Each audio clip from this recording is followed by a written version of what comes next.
Damn it. Hello everyone. Welcome to the Saturn Slam review for WWE Great Balls of Fire. The worst name for a surprising Yes, a pay-per-view. very surprisingly good pay-per-view. Surprising for two reasons. Number one, no one goes into a pay-per-view titled Great Balls of Fire expecting a great deal, except of balls and fire, of which there were some balls, but not much fire on this. They don't even use pyro Yeah. anymore. Unless you count the heat that was got later in the Oh, matches. yes. Heat. Heat. Lots of heat on this show because all the heels Liquid hot won. magma. Maybe. Well, I Oh mean, yeah. technically Sasha won, and who knows what the fuck they think Brock Lesnar is. Um, but he also won. He's a winner, I hmm guess, because he wins a lot. He's a winner. He's the best winner ever, and he wins everything. He wins so hard at so much. He just wins. Yeah, pretty good show. Top to bottom, the wrestling on this show was good. But that's not the problem with WWE these days. The wrestling's always, good to great. It's everything else that they can't seem to hit on. He just toss all the booking around and Yeah. So and I let's. guess it's worth saying. Can we say they made a shift to talking smack? Oh yeah. So yeah, Talking Smack has been canceled as a weekly show. It will be after pay per views, like Raw Talk is. No one gives a shit about Raw Talk. Um, so I don't know why they had to bring Talking Smack down to its level. And the best part about this is they didn't bother to tell Renee Young or Daniel Bryan that Talking Smack had been canceled. What? They That's found out ridiculous. secondhand. That's some Yeah. like Harrison Bergeron shit. It honestly, fucking, I wouldn't be shocked if Vince McMahon died 80 years ago, and the company's been run by like very well trained chimpanzees, suspiciously well trained chimpanzees. Yes. I mean Um, that'd be to their credit. That'd be a pretty accomplishment. yeah, I But mean, it anyways, I'm explains a getting off lot. track. Yeah. So let's start at the pre-show. We had Neville taking on Akira Tozawa with Titus O'Neil for the WWE Cruiserweight Championship. This was a fun little match. And then the end happened where, Yep. excuse me, Tozawa got crotched on the top rope, and then Neville shook the rope. He fell down. He stood up. Neville kicked him in the junk and then pinned him. So yes, a title That's it. match That's on pay per view decided with a kick. Not like a super to kick the or anything, just like a kick to the midsection. oh yeah. That was the Just finish of this match.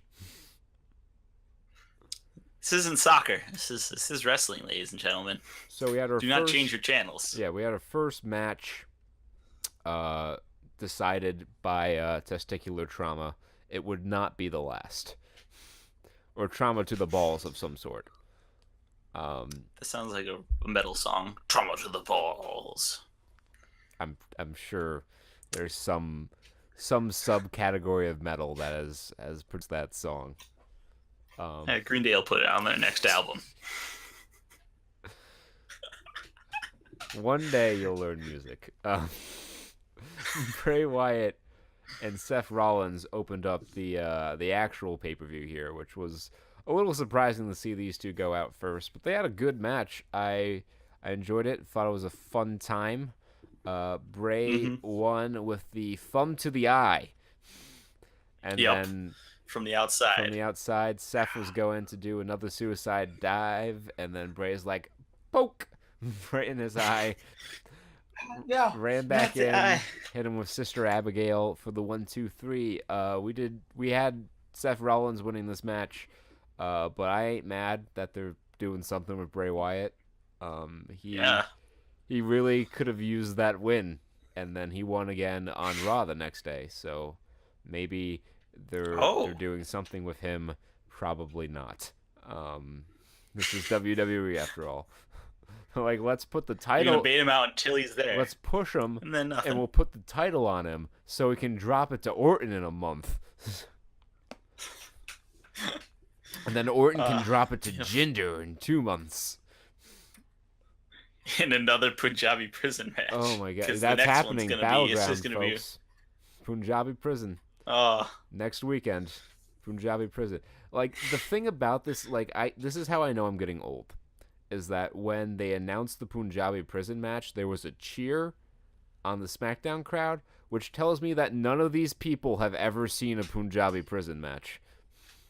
yeah. I don't think they understand that they won't be able to see it. No. Unless they've redesigned the Punjabi prison somewhere. But I know exactly how this match booking came about. Some guy was wandering through the warehouse and like saw the old Punjabi prison. It was like, oh yeah, we got a guy from India that we're pushing, even though he's from Calgary. We got a guy from India that we're pushing. Let's bring out the Punjabi prison, man. Let's use this. We spent a lot of money on this back in 2006. We should probably have used it more than twice, but no, because it's the worst fucking match ever. This is actually the finalized version. Some of their prototypes were the traditional mosquito net, wrestlers in mosquito nets inside a bigger mosquito net, and just had them wrestle that way. This has the potential to be the greatest Punjabi prison match of all time, though, because of how bad the first two were. Yeah, I don't know if that's saying much. No, it's not a high bar to clear. But it's like this pay per view was the greatest Great Balls of Fire of all time. Like, there can be no debate about that. Yes. So after that, we had Enzo Amore versus Big Cass. Enzo came out, cut what felt like a 50-minute promo about, I guess, Frank Sinatra and Yeah. himself. Well, Some old blue eyes. He talked about a lot of stuff. It was a good promo. He had the passion in there. And then Big Cass came out with his generic WWE 2K17 Creator Wrestler Titantron and theme music. yeah. Oh, that Titantron was just bland. Yeah, and I hope they update it. And he didn't do soon. himself any favors because he came out here. He squashed Enzo, but like had no fire to him whatsoever. Just kind of came out, did some moves, and then pinned him after a big boot, which I guess is his finish. I don't know why they decided the East River Crossing was not a good finish for him to have, but a big boot, sure. Yeah, that's gonna get real over as a because finisher. Yeah. Because he's Big Cass. I just don't think. Yeah, Big Cass. Oh, it's just not going to turn out well for either of them because I feel like they were one wrestler who's like Patara dropped off. Yeah. And they unfused. Because freaking Cass isn't a terrible promo, but he's not the promo Enzo is. Few people are, to be fair. And then Enzo's a shit wrestler, but Cass is a decent wrestler. So together, they were the perfect team. They covered each other's weaknesses so well, and then they split them up, and now they'll both be released within 18 months. Oh, They folks. killed two careers with one bad booking decision because they needed to get heat. Get heat. They can't have baby faces getting over. They need heat. Let's take an act that the fans like and break them up just to get some fucking heat. That's all they care about is heat. Disappointing. Go Chipotle, get that extra spicy burrito for that heat. All right, so then we had Sheamus and Cesaro versus the Hardy Boys in a 30-minute Iron Man match. This match was good overall. The first 20 minutes of this match were a little boring. It started out fast. Cesaro did this fake out to Matt Hardy. He ran at him and then slid out of the ring, and then Matt walked right into a bro kick from Sheamus, and they went up 1-0 real early. And then it was 15 minutes of rest holds, and I fell asleep during this, and I woke up and the Yeah, score was the same, and I had missed nothing of significance. So I didn't feel the need to go yeah. back and watch the part of the match I slept through. But then it picked up at Maybe the this end. was a soccer match. Maybe this was a soccer match because that score was so low until the end. Yeah, it was really low until the end, and then they started trading falls. Lots of crazy spots. Matt got busted open. I didn't see Yeah, where it happened, but he got busted open something fierce. Bleeding all over the place. yeah. The towel just comes out like Yeah, red all over. and then it's 3-3, right? And time's winding down, and the announce team is playing it up like, "Ooh, someone needs to get a fall quickly here." But my question is, why did Sheamus and Cesaro need to get a fall exactly? If it's a draw, do they not retain their title? Champion's advantage, which they were preaching like endlessly about. Not even like 10 minutes later in the next match. Yeah. So like my understanding is that they would have retained their titles. Of course, Iron Man matches you never know because they just invent reasons to go into overtime. Like I think they go. I think that's established as a rule now is they go into overtime. So again, I don't know Mhm. why it was necessary for them to get a pin. Um, yeah, whatever. I don't care. Right. But anyway, No, it was all right. Jeff Hardy goes for the Swanton Bomb, hits it on Sheamus, but Cesaro is the legal man. I didn't see the tag, but whatever. I won't question it too hard. You know. And then Jeff gets pinned after hitting his own move.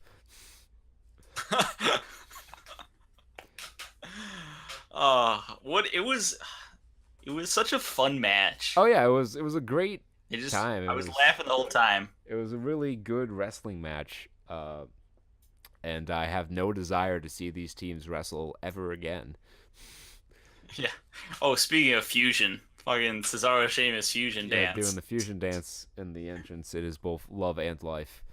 Um, so Sheamus and Cesaro retain on Raw the following day, I guess. The club beat the Hardy Boys, which is exciting because they remember that the club is on the roster. Um, Yay! and then the Revival came I out think we and beat up the Hardy got. Boys some more. So I'm thinking that That's it's either going to Oh no, be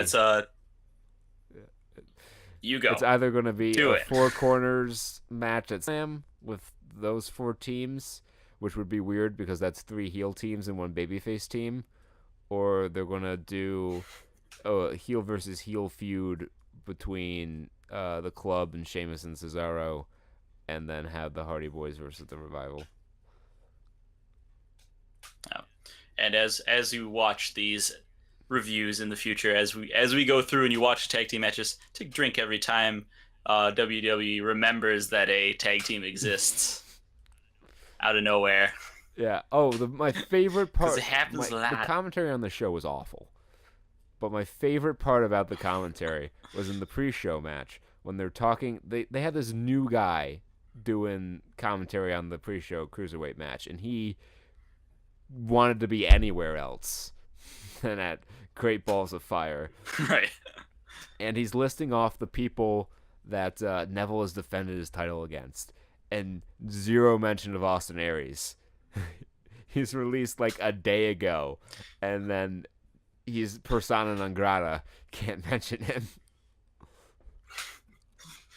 Somebody that we used to know. So that brought out Sasha Banks and Alexa Bliss. The crowd was into this match. This was probably the best match Alexa has had in her current title reign, and I would wager maybe the best match she's had on the main roster yet. Although a couple of her matches with Becky were also very good. This was a solid wrestling match, Mhm. and then right in the middle of it, Alexa, like, Alexa's on the outside, and she like whacks Sasha, and then just sits down and gets counted out. And What? my major problem with this is that Sasha stands in the ring with her hands on her hips, doing nothing about the situation. Go out and get her. Break the count. This is why baby Do faces it. don't get over in the WWE, because they book them all like dumbasses. She's just sitting there, fucking gobsmacked, while the referee counts to 10. Like they would do that? What? No. She's meanie. Like, It's like just because it's babyface doesn't mean they gotta be fucking like Captain America over No, here. like, and you look back at some of the Ugh. most over baby faces ever. Steve Austin, he was not. If they had booked Steve Austin like this, he would have never gotten over. Yeah. I know I'm not saying anything that hasn't been said to death, but it's like really frustrating. So Sasha technically gets the win by count out, and then she decides now she's going to go out and get Alexa now that the match is over and she's lost. Sure. And they brawl up to the stage. She gives her the lightest toss into the dasher boards that I've ever seen, and then she's up on the announce desk, and Alexa's on the little split level below, and she does her double knee thing, and she basically just crotches Alexa's face. But because Sasha Banks is Sasha Banks, and she loves to screw up moves at the most inopportune of times, Yep. Alexa got her face busted open, and she can't. Alexa, whose job it is to be pretty, comes up Right. bloody from the mouth. So great job, really, really, Just A plus really all bright around there. idea all around. Let's have the girl with a bad back do double knees off of a high thing to right to the face of the girl whose pretty face is her thing. So yeah, great decisions all around. Moments like this brought to you by WWE Raw. It fucking like even SmackDown isn't immune from dumb booking now, and it's really sad. NXT is my last refuge. It's infected. So we had that brought out the Miz with his entourage. I refuse to call them the Miz Tourage because that is just stupid.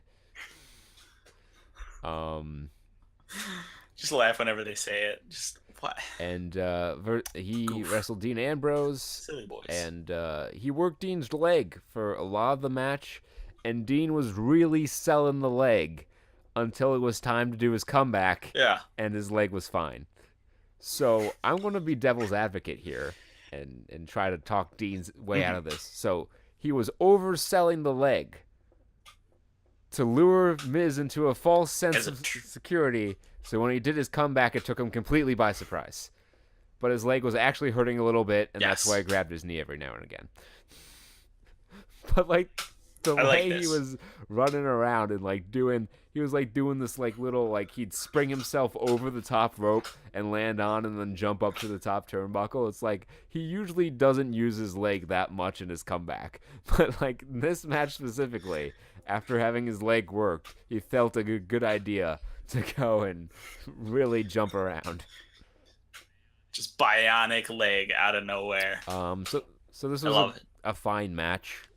It's your Miz and Dean Ambrose standard fare, a good match, but nothing super special. And then the finish came when Bo Dallas snuck up from behind and punched Dean Ambrose in the back of the head. This allowed Miz to hit his finish and pin him. So hopefully that's the end of this feud, and they can both move on to something new. But something better. Given this is WWE, I expect them in a cage at SummerSlam. Oh no. Of course, they'll go through like 2 or 3 convoluted steps. Or maybe since they have it broken out, a Punjabi prison match. Sure. Punjabi ambulance match. Well, that's a good segue, because next on the card was the ambulance match, and this is when the show really picked up. I said in our predictions, this is the shit people were paying money to see, and it definitely lived up to that. So this match told an amazing story, but it was really subtle, and some people may have missed it. So Braun Strowman and Roman Reigns are out there having a good match, and there were so many great moments in this. One of my favorites was when Roman Reigns was just laying into Braun with the chair, and he decides he's going to stop selling the chair, so he blocks one with his arm, and he blocks another with his arm, and then he looks Roman in the eye and says, "Hit me again, you son of a bitch." He Screams goes it. He for it. goes for it and just gets shellacked. Um, Yeah, Braun just grabs it and gives him like the stare from hell and beyond. and so yeah, Just like, now you fucked up. so Braun Strowman is a powerful man. As Booker T pointed out in commentary, Braun Strowman's biggest advantage is strength. No shit. Um, thank God you're Yep. here to point these things out for Good us. job. Um, so he can only Booker be T, hurt by what a gift. himself. So, Roman Reigns was he was chilling by the ring post. Braun runs at him really fast. Roman moves out of the way. He hits the ring post. And then they're back in the ring. He's in the corner, runs at Roman really fast, moves away. Braun hits the ring post. This happens like 3 times. And then, he figures he's safe. He's away from the ring. He's by the wall. He runs at him really fast, moves away, hits the partition. And now they're brawling up by I know exactly where you're going with brawling this. up by the stage. And it's like, oh, well, now Roman's fucked because there's no ring posts. But he's got Roman's like leaning on the LED board, and Braun comes running full steam. Roman moves out of the way, and he crashes through the LED board. Glitch graphics, everyone's all hunky dory. So, And if I might interject, at the beginning of this match, I was being super cynical, and I'm like, oh, of course, Roman's just gonna spear Braun into the ambulance for the end of this match, and that's gonna be it, because spear always wins. So Braun gets up from this because he is Braun Strowman, and they're brawling down by the ambulance. They've got the ambulance door open. Braun's doubled over at the base of the ambulance, and Roman Reigns runs full speed at Braun, who does his best Matador impersonation, and Roman slides so perfectly into the back of this ambulance. He closes the door and wins the match. So yes, the whole match was Braun running into things and Roman moving out of the way. But at the very end, it came full circle and they reversed it. And Braun Strowman... And that's when things got crazy. Yeah, and then things got crazy. Roman Reigns, your top babyface in the company, after losing a match clean as a sheet due to his own stupidity, feels the need to jump back out of the ambulance and start beating up Braun Strowman as best he can. He throws him into the back of the ambulance, commits his first felony by assaulting an emergency medical service worker, commits his second felony by stealing the ambulance, drives back, and then they get this great shot of him looking in the mirror, contemplating what he's about to do. And he backs the ambulance full speed into a semi-truck, attempting to murder Braun Strowman. Yeah, just completely just crumples just the it. sorest of losers. And then I'm watching this and I go to Peter, I'm like, this has to be a heel turn, right? There's no way Vince McMahon is a crazy enough asshole to think that Roman Reigns is a babyface after this. And then, they get the jaws of life. First off, they send out Heath Slater and Kurt Hawkins to have a wrestling match, which I'm sure was a 5-star classic. But we'll never know because they decided to cut away backstage, and Heath Slater won, I guess. There's no video evidence to suggest that's the case, but they made the announcement. So they have the jaws of life, and they get Braun Strowman out of there, and they're trying to get him on the back row. He's like, "Leave me alone!" He wanders off like Frankenstein or the Swamp Thing, dripping blood on the side of the other he's trucks. bleeding from his face and from his surgically repaired elbow, which I thought was a nice touch. And he saunters off on his own, coming off the same way Steve Austin came off at the end of WrestleMania 13 when Mike Chioda came to give him a hand. He gave him the finger and a stunner. The biggest babyface in the company is Braun Strowman right now. So this had to be a double turn. This had to be a double turn. So imagine my shock. Imagine my chagrin when Raw rolls around Monday and Roman Reigns comes out, cuts a babyface promo about how he deserves a title shot and how his actions were justified. because I quote, they did it in the Attitude Era, which is asinine for a number of reasons.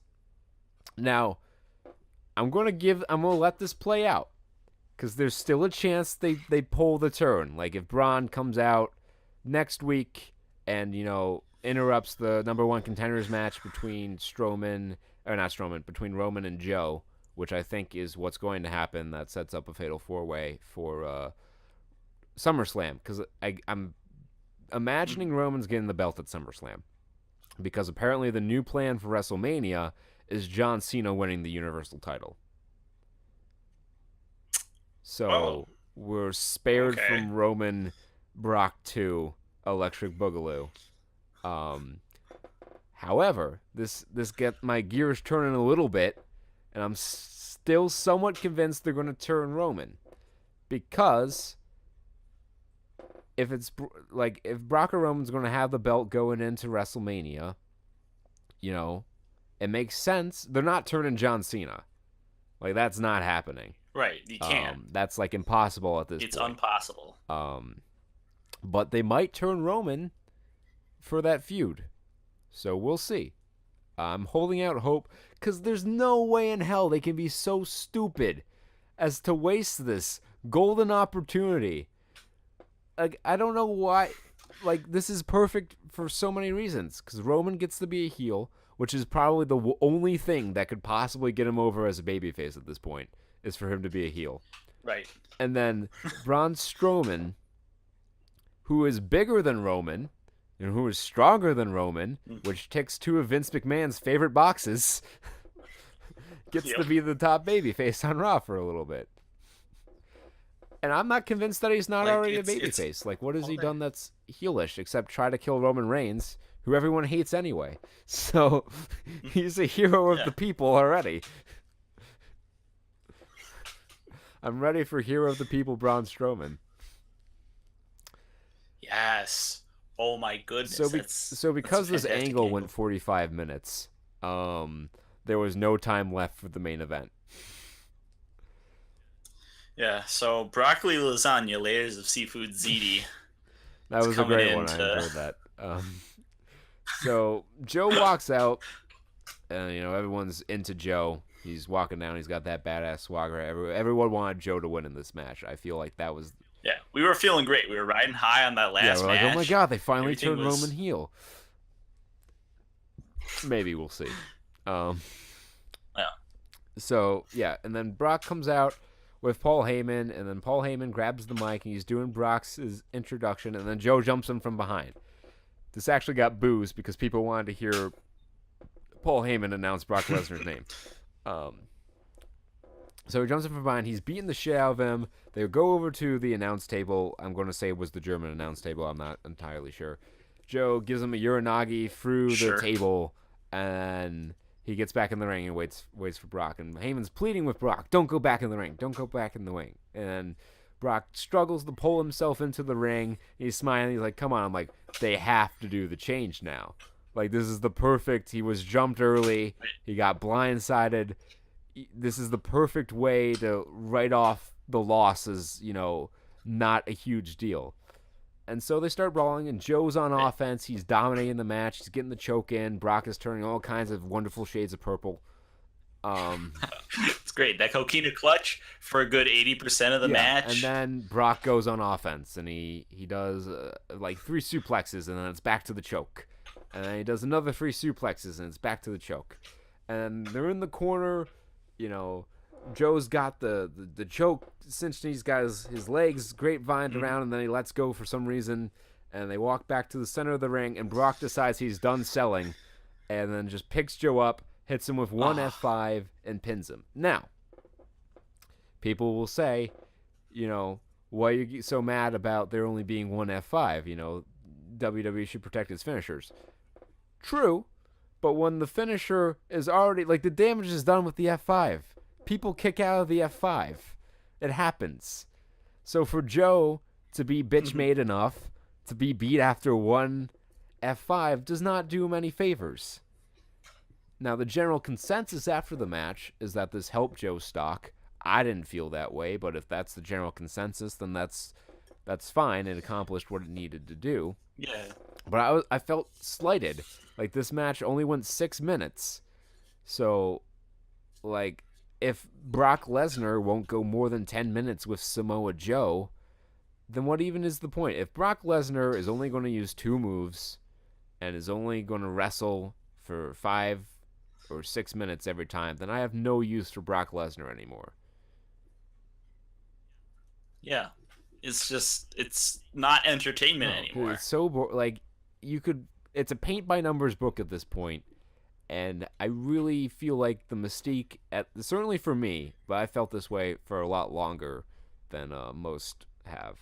But the bloom is coming off the rose, and I say you use Brock for whatever you're going to use Brock for the next until his contract's up, which I think is after WrestleMania 34, and then don't resign him. Like just let him walk because he's Yeah. really of no give someone the rub from beating Lesnar, even if it's Roman, and then just part ways because the way they book Lesnar hurts the rest of the roster a lot more than it helps pay-per-view buys, which they don't even care about anymore because everything's network subscriptions. And the hardcore people who are at the Right. network really aren't too enthralled with Brock Lesnar anymore. Yeah. It's just there's I don't know, just none of it makes So sense. It's all so I'm weird thinking world. that they do the Fatal 4-Way at SummerSlam and they get Roman to they get the belt on Roman probably. Um so they don't have to pin Brock. And then they do Brock. I mean, I've heard Brock is working the pay per view after SummerSlam on the Raw side, so they could do Roman Brock then, which would be kind of weird because it's not like Survivor Series or a big pay per view like that. But they did Samoa Joe and Brock Lesnar at Great Balls of Fire, and they beat Charlotte's win Yep. streak at Fastlane, and they beat Braun Strowman's win streak at Fastlane. So doing things too early has never really been a problem from WWE before. It's never really stopped them from doing them.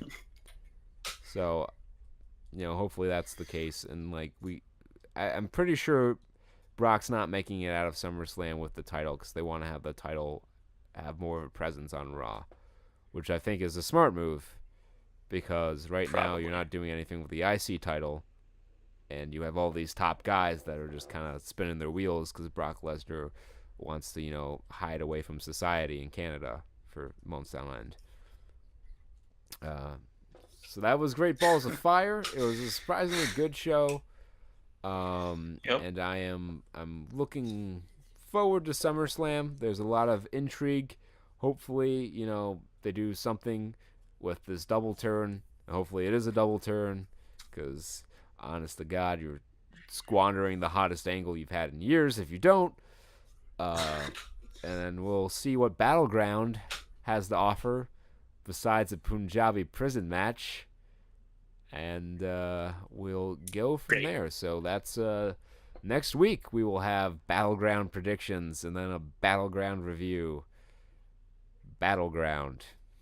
And then August is Battleground. SummerSlam, and then the whole thing is spiraling out of control. So we'll Yep. see you all.